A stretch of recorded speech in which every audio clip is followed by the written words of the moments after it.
Attachment section number 60 most important section, बहुत बार पूछा जाता है सिविल जज में। Property liable to attachment and sale in execution of decree. Attachment और सेल कब किया जा सकता है और किसका किया जा सकता है ये बताया गया है। Following property liable to attachment and sale. Following property में आते हैं पहले लैंड, हाउसेस और other building, goods, money, bank notes, cheque, bill of exchange, hundi, promissory note, government securities. ये मोस्ट इम्पॉर्टेंट है, ये प्रॉमिसरी नोट पूछा ही जाता है, बिल ऑफ एक्सचेंज पूछा जाता है,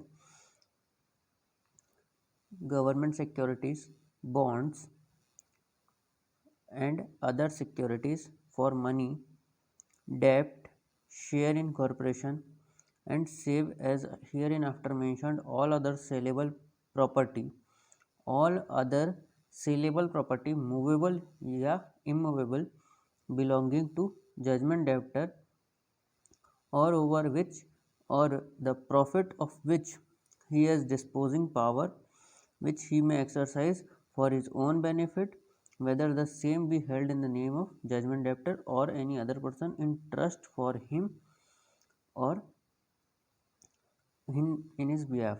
जस्ट सपोज कीजिए ये एक हाउस है जजमेंट डेटर का, तो हम इस हाउस को सेल कर सकते हैं और इस हाउस से, ये हाउस तो है इसका, और इस हाउस से एक लगी हुई शॉप है और शॉप का जो मालिक है वो जजमेंट डेब्टर है, लेकिन इस शॉप से इसको कंटिन्यूस रेंट भी आ रहा है, तो हम इस रेंट को भी अटैच कर सकते हैं,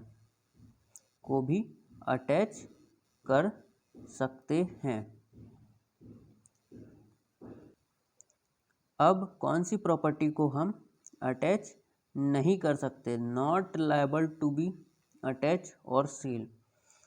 तो पहला बताया है necessary wearing apparel, cooking vessel, bed and bedding of judgment debtor, his wife and children, and such personal ornament as in accordance with religious usage cannot be parted with by any woman।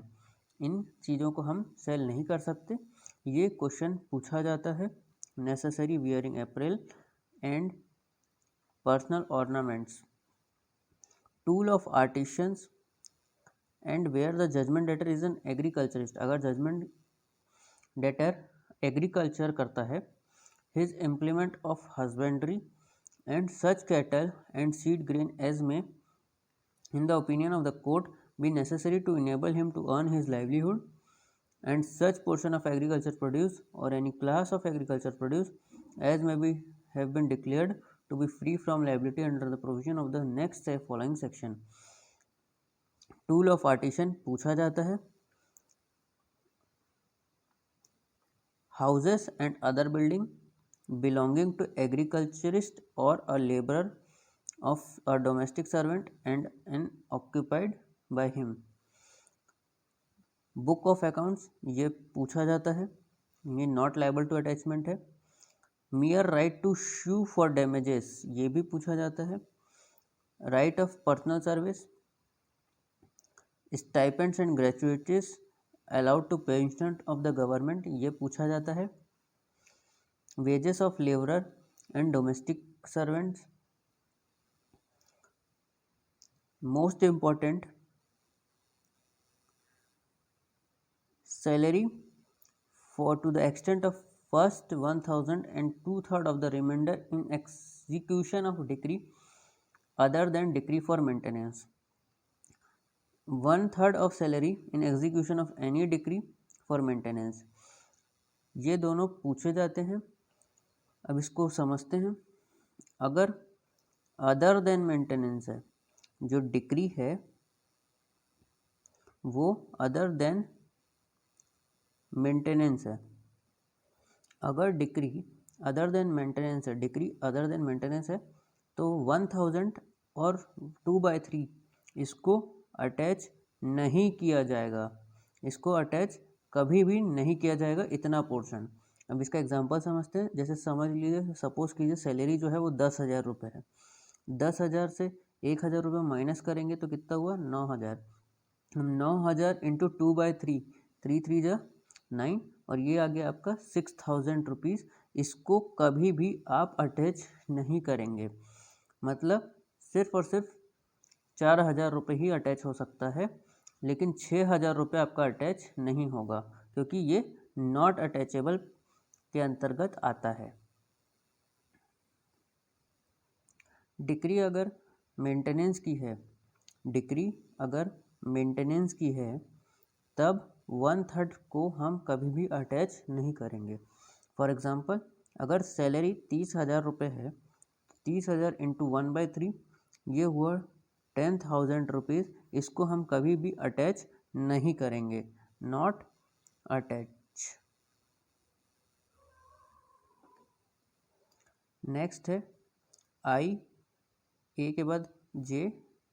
जे में बताया है pay and allowance to person home air force act या फिर navy act के अंतर्गत all summary और compulsory deposits and other sums to which the Provident Fund Act for the time being applies. All deposit and other sum Public Provident Fund Act 1968 for the time being applies. All money payable under policy of insurance of life of judgment debtor, the interest of lessee of a residential building, any allowance forming part of emoluments of any servant of government or of any servant of railway company or local authority which appropriate government may by notification in the official gazette declare to be exempt from attachment.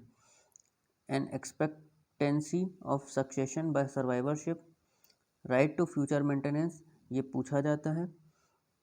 Any allowance declared under any Indian law to be exempt from liability of attachment, where judgment debtor is a person liable for payment of land revenue, any movable property which under any law for the time being applicable to him is exempt from sale for the recovery of an arrear of such revenue.